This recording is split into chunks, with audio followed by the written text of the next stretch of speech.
Bonjour à tous, quintet nocturne ce vendredi à Vincennes, on a quelques argent puisqu'on a touché le petit tiercé quarté de ce jeudi. Vous avez vu mon coup de cœur à très belle cote, il a mené la course et à 100 mètres du but, il était encore troisième, je l'ai poussé.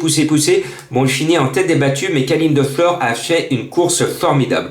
Bon, j'ai rempli un peu mon contrat, tiercé quarté. On y va au petit trot avec la favorite, c'est JMB, Jean-Michel Bazir, premier ou distancé avec le 11 Noble de Lille, l'estime normalement. Ça devrait être de la gagne. Et puis attention au 9 Hugo Linast, c'est mon deuxième favori, c'est le plus rapide de tous. Faites attention à ses concurrents étrangers, vous allez voir les étrangers sont beaucoup dans ma sélection, parce que eux dès leur naissance ils ont le nez derrière l'Autostar, ils courent très vite et ils peuvent se retrouver à l'arrivée, en tout cas ils détiennent les premières chances.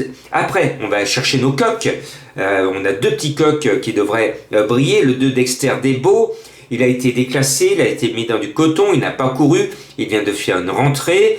Et cette course est sa première cible. Ce 2 Dexter Desbeaux devrait se retrouver à l'arrivée. Et attention au 7 Dino du Reeler, c'est un cheval que j'ai toujours estimé.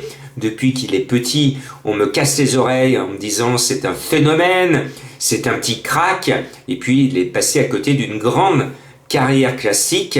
Bien luné, si tout va bien, ce cheval souffreteux a largement les moyens de gagner. Et puis ensuite, on va mettre Franck Nivard avec le 16 Urbano. Urbano, c'est un cheval qui a un certain talent, son papier ne m'emballe pas plus que cela, mais je sais que Franck Nivard est assez confiant.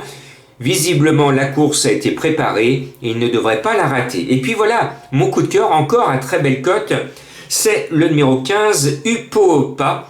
Ce 15 Upoopa, il faut savoir qu'il est 14e de la liste de la presse.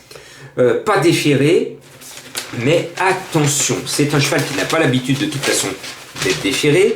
Je l'ai repéré pour vous parce qu'il est toujours régulier. Il a couru très bien dans son pays.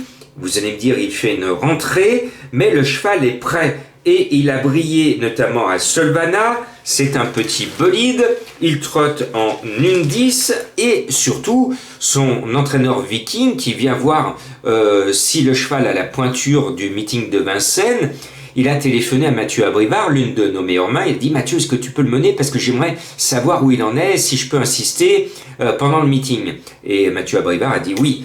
Et cet entraîneur Viking a dit, j'ouvre les guillemets, on y compte, le cheval est prêt, on y compte. Il va être à 40 ou 50 contre 1, ce cheval. J'en fais mon coup de cœur. C'est un bolide, c'est le deuxième plus rapide de la course après Hugo Linast. Attention.